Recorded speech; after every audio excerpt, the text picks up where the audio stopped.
दोस्तों नमस्कार। राजा बोला रात है, रानी बोली रात है, मंत्री बोला रात है, संतरी बोला रात है। जो भी मौजूद सबने मिलकर कहा रात है, लेकिन यह सुबह सुबह की बात है। गोरख पांडे की यह कविता जरूर है, लेकिन मौजूदा वक्त में संसद के भीतर महंगाई को लेकर चर्चा हो, सड़क पर बेरोजगारी को लेकर दर्द कोई उड़ेलने चले आए, इस देश में पेट्रोल डीजल की कीमतों को लेकर कोई शोर मचाए, इस देश में जीएसटी इसका जिक्र भी हो जाए, और इन सब के साथ इस देश के तमाम मुश्किल हालातों में जो कमाई घट चुकी है और आने वाले वक्त में वो कमाई कैसे पूरी होगी इसका भी कोई जिक्र कर दे, तो एक साथ हर कोई कहता है यह सब कुछ है ही नहीं। महंगाई कहां पर है, बेरोजगारी कहां पर है, जीएसटी का कलेक्शन आपने देखा है, रिकॉर्ड तोड़ कलेक्शन हो रहा है, और किस कॉरपोरेट का जिक्र आप कर रहे हैं। हमारे साथ तो कोई नहीं खड़ा है, सब देश को विकसित बनाना चाहते हैं, सब मिलकर काम कर रहे हैं। जी, ये कैबिनेट मिनिस्टर्स के जरिए चलती हुई सरकार नहीं है, ये दरबारियों के आश्रय चलती हुई सरकार है।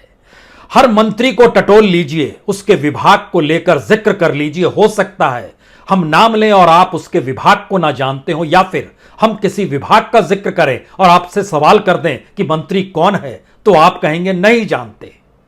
लेकिन वित्त मंत्री को आप जानते हैं, आप जानते हैं कि जयंत सिन्हा ने पढ़ाई हार्वर्ड से की है। आपको पता है जिस तरीके से इस देश के सांसदों की कतार जो सत्ताधारी पार्टी से जुड़े हुए हैं और सत्ताधारी पार्टी के साथ मिलकर गठबंधन के सहयोगी भी जिस सुर में बात करते हैं, सबको पता है बादशाह चाहता क्या है।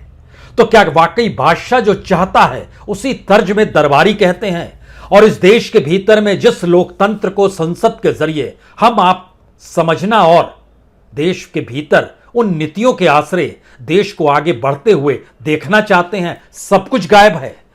आज सरकार का जिक्र कहां से करें? सरकार गिराने को लेकर देश के गृह मंत्री की सक्रियता, राज्य के मुख्यमंत्री की अति सक्रियता, इन सब के बीच ईडी का लेकर पैसों को लेकर सवाल। जी नहीं, एक एक नाम के जरिए पहले फिरिस्त को समझिए कि हम कैबिनेट मिनिस्टर्स का जिक्र आपसे करना चाह रहे हैं या दरबारियों का जिक्र आपके साथ हो रहा है। क्योंकि आपके जहन में एक सवाल होना चाहिए, हमने आपसे पूछा हैवी इंडस्ट्री किसके पास है? हैवी इंडस्ट्री दरअसल भारत के कोर सेक्टर का हिस्सा है। वह नेगेटिव में क्यों जा रहा है और उसको पॉजिटिव में कैसे लाया जाएगा? आप पूछेंगे मंत्री कौन है? हम कहेंगे मंत्री आप नहीं जानते हैं। आप कहेंगे नहीं जानते हैं। जी, महेंद्र नाथ पांडे हैं, उत्तर प्रदेश से आते हैं। लेकिन क्या वाकई कोई सवाल आपके जहन में आया हैवी इंडस्ट्री को लेकर? उन्होंने कभी कोई वक्तव्य संसद के भीतर या बाहर या किसी मोर्चे और किसी मंच से इस तरीके से दिया है जिसमें एक चिंता की लकीर दिखाई दे कि हैवी इंडस्ट्री इस देश के भीतर में सबसे ज्यादा एनपीए लिए हुआ अपने आप का एक सेक्टर है, लेकिन वह अभी भी नेगेटिव में क्यों है? एक दूसरा सवाल, फाइनेंस मिनिस्टर तक हम पहुंचे उससे पहले एक दूसरा सवाल, क्लाइमेट चेंज को लेकर बड़ी चर्चा हो रही है और भारत के कई राज्यों में इस बार पानी बहुत कम पड़ा है। क्लाइमेट चेंज को जो असर पड़ रहा है, क्या आपने कभी जानना चाहा मंत्री कौन है? जी, मंत्री भूपेंद्र यादव है। आप कहेंगे अच्छा, वो तो पहले संगठन में थे, फिर राज्यसभा में आए, मंत्री भी बन गए क्या? और क्लाइमेट चेंज को लेकर यानी इस देश के पर्यावरण को लेकर उनके माथे पर कोई शिकन आपने कभी देखी है? जी नहीं, नहीं देखी होगी, क्योंकि इस देश में सत्ता परिवर्तन और सत्ता के उठापटक, विधायकों की खरीद फरोख्त के बीच में कई मंत्रियों के नाम आते हैं जो धीरे धीरे ऑर्गेनाइजेशन से इस खरीद फरोख्त और उसके बाद राज्यसभा पहुंचकर मंत्री बन गए।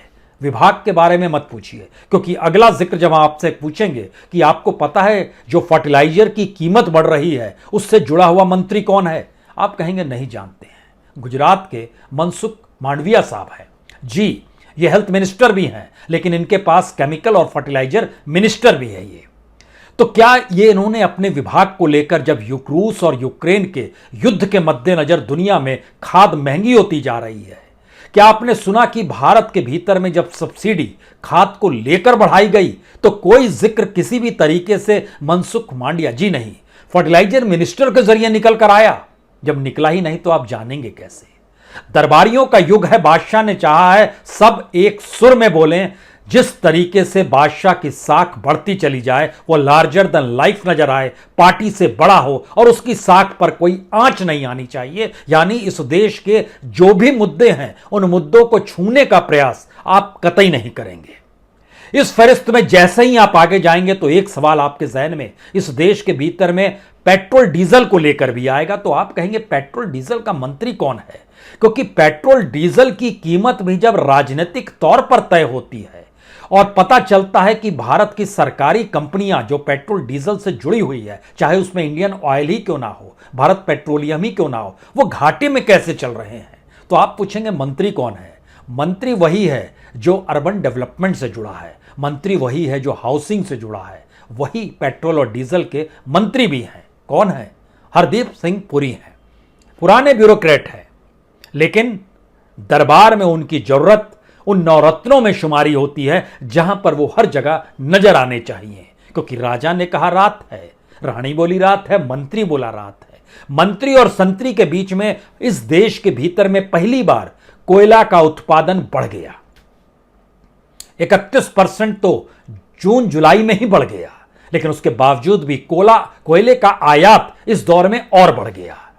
डॉलर के मुकाबले रुपया कमजोर, भारत के ऊपर दबाव पड़ने लगा, लेकिन भारत रिन्यूएबल एनर्जी को खोज नहीं पाया। अल्टरनेटिव एनर्जी कैसे डेवलप की जाए इस देश के भीतर में, उसको लेकर काम की शिथिलता, या हम एनर्जी को किस रूप में कोयले पर अगर निर्भर हैं और कोयले की इस दौर में जो गर्मी इस देश के भीतर में पड़ी उसमें एनर्जी की जरूरत बहुत ज्यादा पड़ी, लेकिन कोयले का उत्पादन तो बढ़ रहा है लेकिन आयात भी बढ़ रहा है। हमने कभी सोचा रिन्यूएबल एनर्जी को लेकर हम बीते 8 बरस में कहां से चले थे, कहां पहुंच गए? कौन है जिम्मेदार, कौन है मंत्री? जी नहीं, नाम जान के क्या कीजिएगा। नाम है राजकुमार सिंह जी। पुराने ब्यूरोक्रेट हैं। एक वक्त लाल कृष्ण आडवाणी को इन्होंने गिरफ्तार किया था जब रथ यात्रा पे निकले थे। उस पुराने अतीत की फाइल को बंद कीजिए, मौजूदा वक्त में कैबिनेट मिनिस्टर्स का जिक्र कीजिए। वो क्या सोचते हैं, क्या करते हैं, रिन्यूएबल एनर्जी को लेकर सरकार की पॉलिसी क्या है, और अंतर्राष्ट्रीय तौर पर भारत का दरवाजा जो देश रिन्यूएबल एनर्जी को लेकर खटखटा रहे हैं उनको लेकर कोई पॉलिसी डेवलप हो क्यों नहीं पा रही है? किससे पूछा जाए? मंत्री से, संतरी से, जो कह रहे हैं रात है और ये सुबह सुबह की बात है, या फिर इसके आगे बढ़े इस देश में कानूनी पर्चों में जो परिस्थिति है उसमें लगातार बीते 8 बरस में अगर 2 करोड़ से ज्यादा मामले और लंबित होकर बढ़ गए, जिम्मेदारी कौन लेगा? कानून मंत्री से पूछा जाए। कानून मंत्री कौन है? कानून मंत्री नॉर्थ ईस्ट से आते हैं, किरण रिजिजू साहब हैं। पहले रविशंकर प्रसाद हुआ करते थे, लेकिन अब किरण रिजिजू हैं। क्या आपको पता था? कोई सवाल आपने करने की कोशिश की? आपने पार्लियामेंट के भीतर जवाब देते हुए उन्हें सुना, समझा कि इस देश के भीतर में सेबनोट court, district court, high court, supreme court, सब जगह लंबित मामले लगातार होते चले जा रहे हैं और बजट भी उनका बढ़ रहा है, इंफ्रास्ट्रक्चर को लेकर शोर भी है, लेकिन जनता को राहत क्यों नहीं मिल रही है? सवाल किससे पूछा जाए? मंत्री से। और मंत्री को आप सवाल जवाब करते हुए ना पार्लियामेंट में देख पाते हैं, ना किसी मंच पर इस रूप में नजर आते हैं जहां उनके माथे पर वाकई शिकन हो। यार ये सुबह सुबह की बात में हम क्यों कह रहे हैं कि अभी तो रात है, लेकिन वो कहेंगे। रेलवे मिनिस्टर कौन है? अश्वनी वैष्णव जी हैं। वह तो टेक्नोलॉजी से जुड़े हुए मंत्री हैं, लेकिन रेलवे की जमीन को और रेलवे का निजीकरण को लेकर कितनी कमाई कैसे किस रूप में हुई, क्या आपने कभी रेल मंत्री के जरिए सुना है? नहीं सुना होगा। जब नहीं सुना है तो क्या आपको पता है इस देश में फूड प्रोसेसिंग नाम की एक चीज भी होती है, जो दुनिया के बाजार में भारत की फूड प्रोसेसिंग की एक धाक भी जमी एक वक्त में। इस दौर में कुछ कमजोर जरूर पड़ी है, लेकिन मंत्री कौन है? जी, मंत्री एनडीए के सहयोगी हैं, पशुपतिनाथ पारस जी। आप कहेंगे अच्छा वो मंत्री हैं, वो क्या कर रहे थे, किस रूप में कर रहे थे? अब आपके जहन में आना चाहिए सोशल जस्टिस एम्पावरमेंट। कौन है मंत्री? इन बातों का जिक्र हम क्यों करें जब समाज के भीतर में इतनी नफरत है, लोग एक दूसरे को देखना समझना इस दौर में राजनीतिक तौर पर चाहते हैं? तो कहीं सोशल जस्टिस और एम्पावरमेंट का जिक्र करते हुए उस मंत्री को खोजा जाए। कौन है इस विभाग को संभाले हुए मंत्री? वीरेंद्र कुमार है। ये ना पूछिएगा ये कहां से आते हैं और इस दौर में इन्होंने क्या क्या किया है, भूल जाइए। एमएसएमई का जिक्र बहुत बार होता है। एमएसएमई के जरिए माना जाता है मैक्सिमम रोजगार इस देश में बन रहा है और एमएसएमई को सबसे ज्यादा सहायता इस दौर में सरकार कर रही है। लेकिन सोचिए एमएसएमई किस मंत्रालय में, उसके मंत्री कौन है। बहुत घूमिएगा फिरिएगा, हो सकता है आपको नाम जहन में ना आए। जी, इसके मंत्री है महाराष्ट्र के वही शख्स जिनके निशाने पर उद्धव सरकार रहती थी। कभी ये शिवसेना में थे। नाम याद आया? नारायण राणे साहब। क्या आपने सुना है एमएसएमई को लेकर इन्होंने कोई पॉलिसी डिसीजन लिया हो? क्या आपने सुना है कि कोविड के बाद से जो भी मदद दी गई एमएसएमई को, उसके मद्देनजर अब के दौर में क्या मदद मिलने के बाद ये कितने प्रोग्रेस कर पाए हैं या डूब रहे हैं? क्या आपने सुना है? नहीं सुना होगा। तो फिर इस दरबार में सुबह सुबह रात का जिक्र हो रहा है, क्योंकि राजा ने कहा रात है, रानी भी बोली रात है। और रानी तक हम पहुंचे उससे पहले कई सवाल हर जहन में होंगे। राजा, बादशाह, रानी, मंत्री, संतरी, पूरा समूह दरबारियों का, इन सब के बीच शिक्षा मंत्री कौन है? और शिक्षा को लेकर जो सवाल उठते रहे और इस देश के भीतर में जो न्यू एजुकेशन पॉलिसी बनी, उसके बावजूद भी इस देश में न्यू एजुकेशन पॉलिसी बनने के बाद सबसे ज्यादा बच्चों ने पढ़ाई के लिए इस देश को क्यों छोड़ा?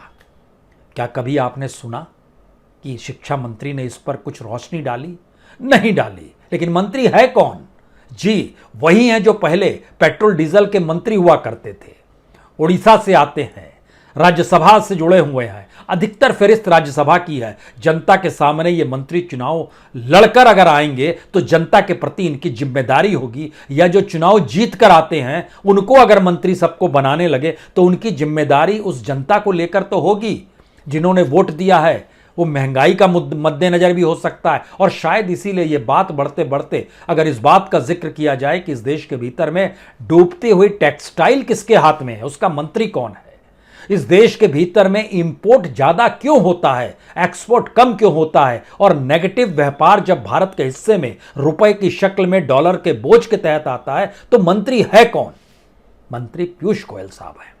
कॉमर्स मिनिस्टर भी हैं, टेक्सटाइल मिनिस्टर भी हैं। तो क्या ऐसी स्थिति में इनका जिक्र किया जा सकता है? और यह जिक्र करते हुए इस बात का जिक्र हो सकता है कि यह तो फूड और पब्लिक डिस्ट्रीब्यूशन से जुड़े हुए मंत्री भी हैं। जो 5 किलो अनाज का जिक्र होता है वह भी कमोवेश इन्हीं के डिपार्टमेंट से होकर निकलेगा और निकलना चाहिए। लेकिन आपने सुना, समझा, ऐलान जब भी हुआ हो फूड डिस्ट्रीब्यूशन को लेकर इस देश के भीतर में ऐलान कौन करता है? बादशाह करते हैं। हर मंत्रालय का ऐलान बादशाह करते हैं और बादशाह कह रहे हैं कि यह रात है, सब बोल रहे हैं रात है, और यह सुबह सुबह की बात है। लेकिन फिर भी कैबिनेट मिनिस्टर्स की पूरी फरिस्त है, और इस फरिस्त से होते हुए एक जहन तो आपने पहले भी देखा होगा जब खेती को लेकर इस देश में चीजें उलट गईं, और मौजूदा वक्त में भी जब खेती का सामान महंगा होता चला जा रहा है, इस महंगाई ने किसानों के सामने मुश्किल परिस्थिति खड़ी कर दी। बीज महंगा, खाद महंगा, सिंचाई के साधन कम, और इन सब में बुआई को लेकर और ट्रैक्टर चलाने की परिस्थितियां भी महंगी। पानी निकालने के लिए जो पंप से पानी निकालेंगे वह भी कॉस्टली, क्योंकि डीजल कॉस्टली।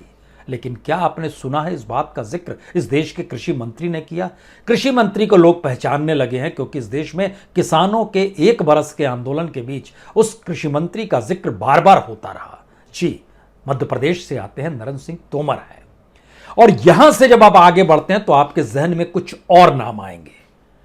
इन नामों का जिक्र मौजूदा वक्त में कमाई और महंगाई दोनों से जोड़ दीजिए, जीएसटी कलेक्शन से जोड़ दीजिए, उस इकोनॉमी से जोड़ दीजिए जिसको लेकर आरबीआई यानी रिजर्व बैंक ऑफ इंडिया भी करहाता रहता है, और वो लगातार परेशान रहता है कि दरअसल हम कैसे चीजों को कंट्रोल में लेकर आए। लेकिन एक के बाद एक सांसद जब संसद के भीतर खड़े होकर कहते हैं किस महंगाई का जिक्र आप कर रहे हैं, तो फिर आपके जहन में यह बात होगी वो सिर्फ सांसद नहीं है, वो इससे पहले इस देश के मंत्रालय यानी कैबिनेट मिनिस्ट्री संभाल चुके हैं, अच्छे खासे पढ़े लिखे हैं।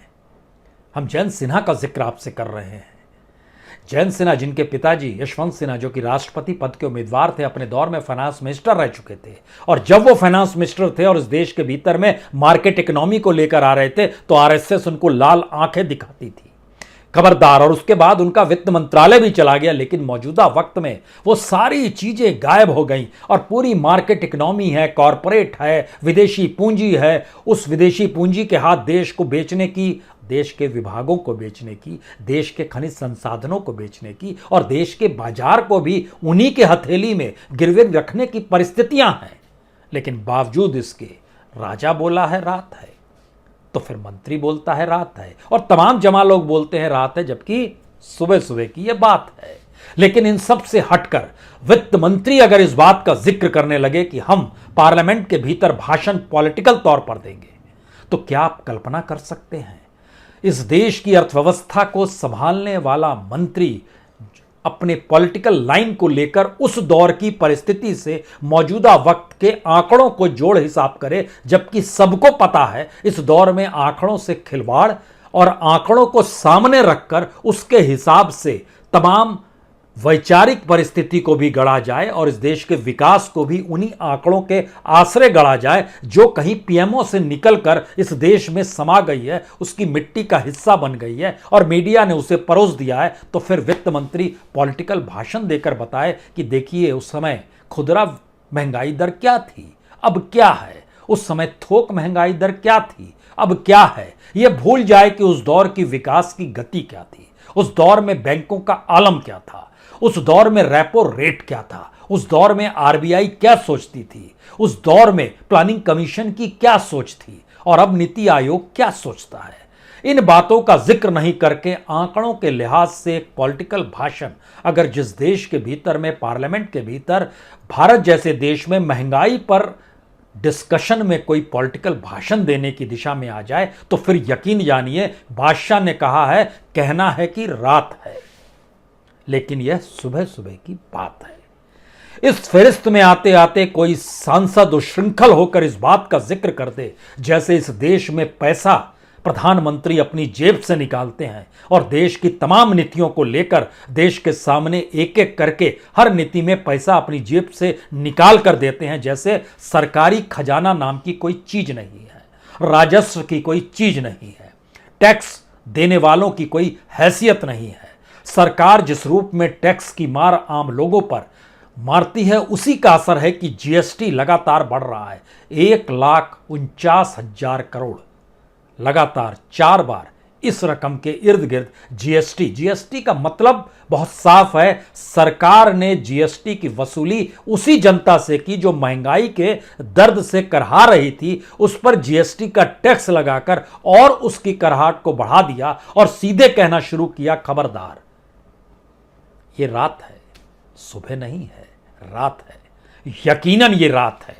और यहीं से आखिरी बात शुरू होती है। इस देश के भीतर में सुबह का जिक्र मत कीजिएगा, मत सोचिएगा कि वह सुबह कभी तो आएगी, यह तो रात में जिक्र हो रहा है। और अंधेरा इतना घना है जिसके बीच में 4-5 मसले इतने महत्वपूर्ण हैं जिसको खुले तौर पर कोई पार्लियामेंट में अगर सत्ता नकारने लगे और एक के बाद एक मंत्री, उसके नौकरशाह, उस नौकरशाह से निकले हुए शब्द मीडिया के जरिए जो परोसे जाएं और जनता तक पहुंचते पहुंचते जनता इस बात से धूमिल हो जाए कि इस दौर में तकरीबन 3 करोड़ लोगों की नौकरियां चली गई, भविष्य निधि का पैसा निकालने वाले इसी काल में सबसे ज्यादा क्यों हुए, इसी दौर में जो महंगाई का रेशियो था, अगर सारी चीजों को मिला दीजिएगा तो फिर 2014 से 2022 तक की परिस्थितियों में औसत जो महंगाई बढ़नी शुरू होती है वह 2017-18 से असल में शुरू होती है,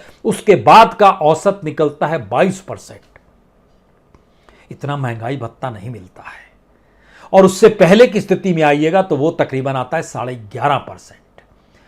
सिर्फ एक आंकड़े पर मत जाइए कि सबको मिला के हमने कर दिया 7%, 8%, 9% और थोक महंगाई दर तो डबल डिजिट में लगातार है।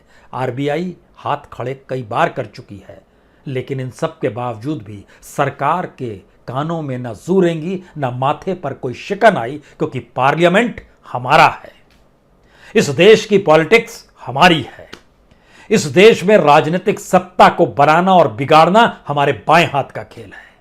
इस देश के भीतर में लोकतंत्र अगर एक एक वोट के जरिए लोग सोचते हैं कि वह बना रहे हैं, गढ़ रहे हैं, तो वह भ्रम में ना रहें। सत्ता के पास वो तमाम ताकत है जिसके जरिए अगर वो कहेगा कि रात है तो एक लाइन से सब कहेंगे रात है, चाहे वह सुबह सुबह की बात हो। इस डिजाइन में अगर देश की पार्लियामेंट चल रही है, इस डिजाइन में अगर सांसदों के भाषण हो रहे हैं, इस डिजाइन के भीतर में अगर अपने मंत्रालय को संभाले हुए मंत्री कह रहे हैं और इस देश की नौकरशाही मंत्री के पीछे दोनों हाथ जोड़कर खड़ी हुई नजर आ रही है, तो फिर यकीन जानिए इस देश के भीतर का अंधेरा सुबह का नहीं है। ये अंधेरा बड़ा घना हो चला है।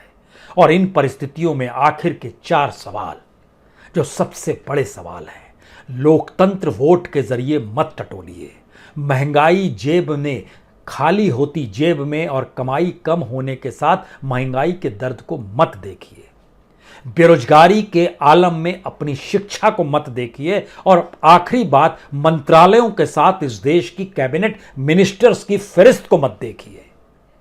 सिर्फ यह देखिए कि एक दरबार सजा हुआ है, कोई कह रहा है, सामने लोग सुन रहे हैं, और सुनते सुनते हर कोई सिर्फ यही कह रहा है और यही कहलाया जा रहा है, जब तक बादशाह सलामत हैं तब तक आप भी मंत्री हैं, जब तक बादशाह सलामत है तब तक इस पॉलिटिकल पार्टी के पास सत्ता है, जब तक बादशाह का कद बड़ा है तभी तक इस देश के सामाजिक परिवार के तौर पर सबसे बड़े संगठन आरएसएस की भी मौजूदगी है। तो सभी को लग जाना होगा ये कहते हुए कि राजा कह रहा है जो, उसी बात को गुनगुनाना है, जोर से कहना है, शोर के साथ कहना है, क्योंकि सत्ता की आवाजाही उसकी उंगलियों पर नाचती है और उस उंगली से जुड़ी हुई ताकत जो है इस देश के तमाम मंत्री अपने अपने विभागों के जरिए उसी को सहेज कर रखते हैं। इसीलिए आपको शर्म आनी नहीं चाहिए कि पार्लियामेंट में क्या हो रहा है। शर्म इस बात की आ सकती है कि वाकई इस देश के वह कैबिनेट मिनिस्टर्स जिनका अपने मंत्रालयों को लेकर जो काम है एक भी शब्द कहते क्यों नहीं है, और क्या वाकई उन्हें पद पर बने रहने का अधिकार है, चाहे वो सत्ता में और सत्ता में खरीद फरोख्त के साथ शामिल हुआ मुख्यमंत्री हो या इस पूरी प्रक्रिया के भीतर दिल्ली में बैठा हुआ एक दूसरा ताकतवर शख्स हो। क्या वाकई इन्हें पद पर बने रहना चाहिए, या फिर ये सुबह सुबह की बात रही, अंधेरी काली रात की बात है। बहुत बहुत शुक्रिया, बहुत बहुत शुक्रिया।